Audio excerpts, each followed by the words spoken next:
नमस्कार। इस अंक में आप सभी का बहुत बहुत स्वागत है। 1 सितंबर 2025 जो सुप्रीम कोर्ट का आदेश आया था और उस आदेश ने हमारे शिक्षक बंधुओं को बुरी तरीके से घायल कर दिया था। अर्थात जो समस्या उस निर्णय से आया था, अभी तक शिक्षक बंधु उस संकट से उबर नहीं पाए हैं। हालांकि उबरने के कुछ न कुछ रास्ता नजर जरूर आ रहा है। शिक्षक बंधु अपनी ओर से प्रयास जरूर कर रहे हैं।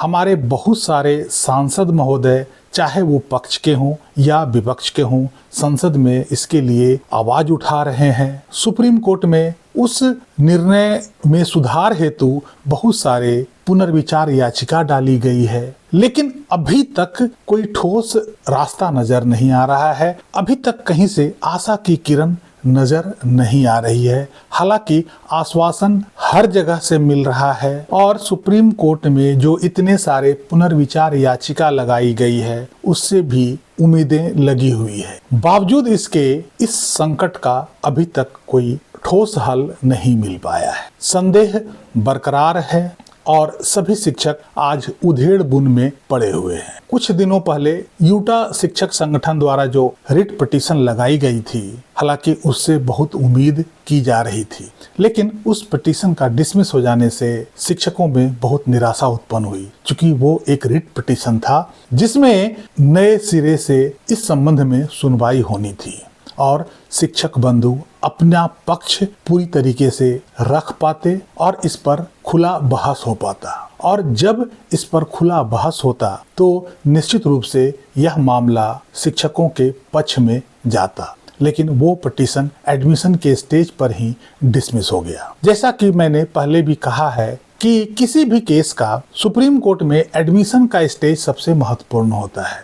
यदि एक बार आपका मामला वहां एडमिट हो गया तो आगे राहत मिलने की संभावना बढ़ जाती है, लेकिन जब एडमिशन ही नहीं हो पाया तो आगे की सुनवाई वहीं समाप्त हो जाती है। इसलिए एडमिशन के स्टेज को कभी भी हल्के में नहीं लिया जाना चाहिए, खास करके सुप्रीम कोर्ट में, क्योंकि यह देश का अंतिम न्यायालय है। जब भी केस एडमिशन के स्टेज पर लिस्ट हो तो तैयारी पूरी होनी चाहिए और जजों के द्वारा पूछे गए एक्सपेक्टेड प्रश्नों का उत्तर आपके पास होना चाहिए और यही एक अच्छे वकील की क्वालिटी है। लेकिन दुर्भाग्यवश यूटा द्वारा फाइल किया गया रिट पिटीशन संभल नहीं पाया और एडमिशन के स्टेज पर ही डिसमिस हो गया। इससे शिक्षकों में घोर निराशा छा गया कि अब आगे क्या होगा। लेकिन आज का यह वीडियो यदि अंत तक आप देखते हैं तो आपके चेहरे का सिकन थोड़ा हल्का हो जाएगा, कम हो जाएगा और थोड़ी सी मुस्कुराहट अवश्य आ जाएगी।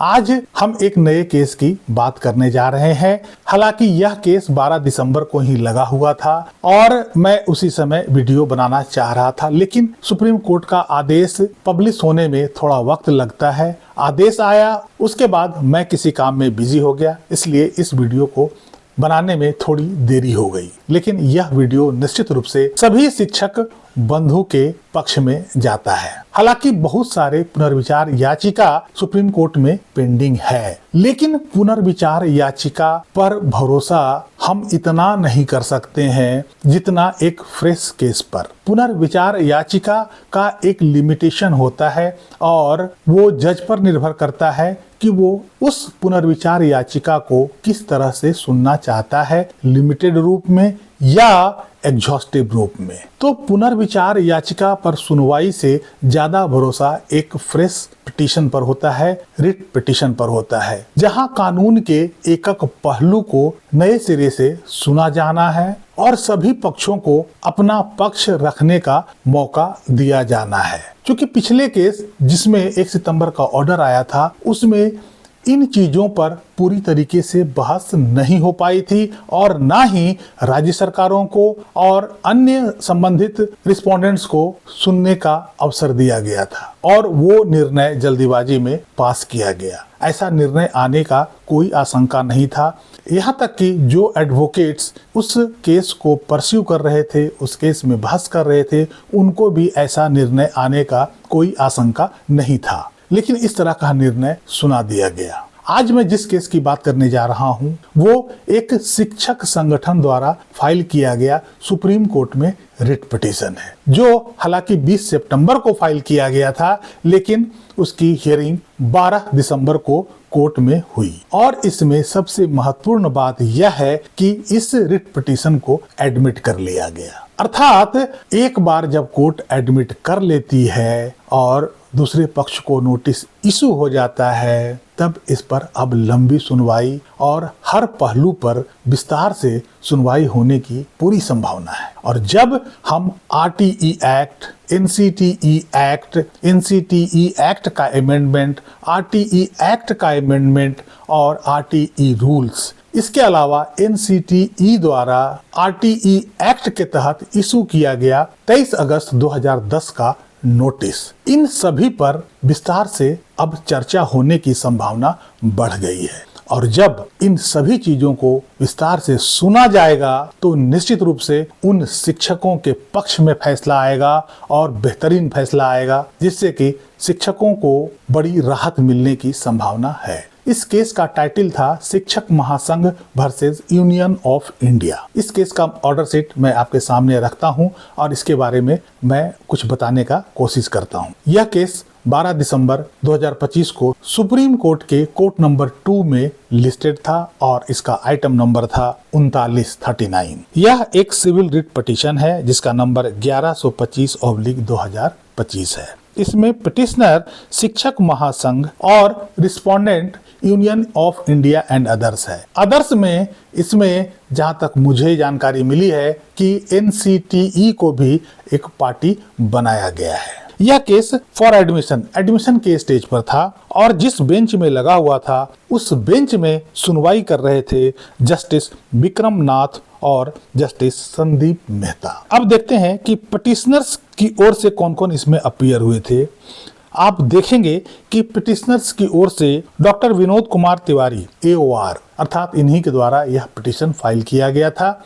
AOR का अर्थ होता है advocates on record. Supreme court में कोई भी पिटीशन बिना एडवोकेट्स ऑन रिकॉर्ड्स के फाइल नहीं होता है। जो भी पिटीशन फाइल होता है वो एडवोकेट्स ऑन रिकॉर्ड्स के द्वारा ही फाइल किया जाता है। कोई दूसरा वकील जो एडवोकेट ऑन रिकॉर्ड्स नहीं है वो वहां पिटीशन फाइल नहीं कर सकते हैं। भले ही वो उस केस में बहस तो कर सकते हैं, लेकिन केस की फाइलिंग हमेशा एडवोकेट्स ऑन रिकॉर्ड्स के माध्यम से ही किया जाता है। इसमें आपको एक चौंकाने वाला चीज यह मिलेगा कि इस केस में जितने भी पिटिशनर्स के एडवोकेट्स हैं उसमें कोई भी सीनियर एडवोकेट नहीं है। ये हमारे जैसा आम एडवोकेट हैं और बावजूद इसके उन्होंने इस पिटीशन को कोर्ट में एडमिट करवा लिया। जबकि यूटा वाले केस में सीनियर एडवोकेट भी अपीयर हुए थे, तब भी उस पिटीशन को एडमिट नहीं किया गया। कहने का मतलब यह है कि ओवर कॉन्फिडेंस कभी कभी इंसान को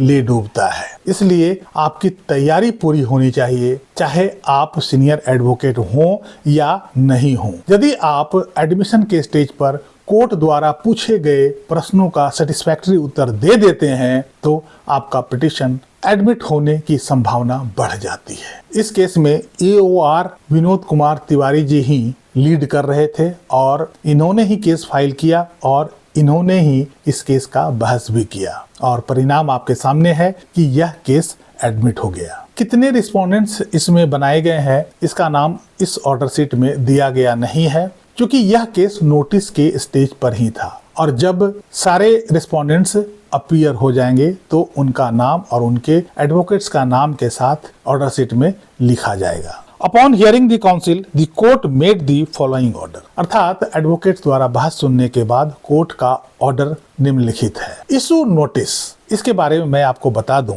चाहे हाई कोर्ट हो, सुप्रीम कोर्ट हो या कोई ट्राइब्यूनल हो, जब हम किसी नए केस को लेकर जाते हैं और एडमिशन के लिए बहस करते हैं, बहस में बहुत सारे क्वेरी जजों के तरफ से पूछे जाते हैं और उसका जवाब पिटिशनर के एडवोकेट्स को सही तरीके से देना होता है। और जब कोई जज उनके उत्तर से सेटिस्फाई हो जाते हैं तो उनके मुंह से एक शब्द निकलता है जिसको कहते हैं इशू नोटिस। जैसे ही यह शब्द हम लोग सुनते हैं तो दिल में एक खुशी होती है कि चलो हमारा पिटीशन एडमिट हो गया। इसका मतलब यह होता है कि जज ने आपकी बातों से कन्विंस होकर रिस्पोंडेंट्स को नोटिस कर दिया, और यदि जज कन्विंस नहीं होता है तो ये इशू नोटिस के जगह पर हर्ड एंड पिटीशन डिसमिस्ड शब्द होता है। तो इशू नोटिस से तात्पर्य यह है कि जितने भी रिस्पोंडेंट्स इसमें बनाए गए हैं सबको इस पिटीशन का नोटिस इशू किया जाए, क्योंकि यह पिटीशन मेंटेनेबल है और इसे एडमिट कर लिया गया है। इसके बाद tag with civil appeal number 1385 of 2025 and connected cases. इसके बाद इसमें आदेश दिया गया कि 1385 सिविल अपील नंबर के साथ इस मैटर को टैग कर दिया जाए। यह मैटर वही है जिसमें 1 सितंबर 2025 का ऑर्डर आया है। कहने का तात्पर्य है कि जब भी एक नेचर का मैटर रहता है, एक कनेक्टेड मैटर रहता है, तो उस मैटर को उसी के साथ टैग कर दिया जाता है। यह इस कारण से होता है कि कहीं ऐसा ना हो कि अलग अलग जज अलग अलग आदेश पारित कर दे और जिससे बहुत बड़ा कानूनी संकट पैदा हो जाए। इसलिए एक नेचर का जो पिटीशन होता है उस नेचर का पिटीशन को एक साथ टैग कर दिया जाता है और उसे एक ही बेंच में सुना जाता है। उसका आदेश एक ही बेंच द्वारा पारित किया जाता है। अब बहुत सारे शिक्षक बंधुओं के मन में यह प्रश्न उठ रहा होगा कि यदि उसी के साथ टैग कर दिया गया है तो इसमें भी वही आदेश आएगा जो पहले आदेश आया था। जी नहीं, यह एक फ्रेश मैटर है। यदि ये मैटर उस मैटर के साथ टैग भी कर दिया गया है तो इसकी सुनवाई फ्रेश रूप से होगी, भले ही उस मैटर के साथ हो। अब इस मैटर में रिस्पोंडेंट अपना रिप्लाई फाइल करेगा, उस रिप्लाई का रिप्लाई पिटिशनर फाइल करेगा और अंत में जब इस मैटर पर बहस होगी तो पूरी विस्तार से होगी, कानून के एक एक पहलुओं को देखते हुए होगा, हर पहलू पर चर्चा होगा और यह निष्कर्ष निकाला जाएगा कि आखिर कानून क्या कहता है, कानून बनाने का उद्देश्य क्या था, क्या कानून उन शिक्षकों के लिए भी टेट को अनिवार्य बताता है जिनकी नियुक्ति RTE एक्ट आने से पहले हुई है। इस पर अब विस्तार से चर्चा होगा और चूंकि इसमें NCTE को पार्टी बनाया गया है तो NCTE भी अपना पक्ष रखेगा। NCTE का जो 23 अगस्त 2010 का नोटिफिकेशन है उस पर भी अपना क्लैरिफिकेशन देगा कि आखिर किस आधार पर उस नोटिफिकेशन को निकाला गया था। और जब बात यहाँ तक पहुँचेगी तो ये सारी बातें शिक्षक बंधुओं के हक में होगा। इस पर अब लंबी सुनवाई होगी, इसलिए समय जो लगेगा लेकिन फैसला वही होगा जो शिक्षकों के हक में है। हालांकि समस्या का समाधान की ओर एक नया कदम है, समस्या का ठोस हल तो नहीं है, लेकिन इससे निकलने वाले परिणाम बड़ा सकारात्मक होने वाला है। इसलिए आप सभी शिक्षक बंधु कम से कम आज जरूर मुस्कुरा दीजिए। इस अंक में यहीं तक। कैसी लगी जानकारी कमेंट करके जरूर बताइएगा। वीडियो को लाइक कीजिएगा, चैनल को सब्सक्राइब कीजिएगा। मिलते हैं अगले अंक में कुछ और बेहतरीन जानकारी के साथ। तब तक के लिए जय हिंद, वंदे मातरम।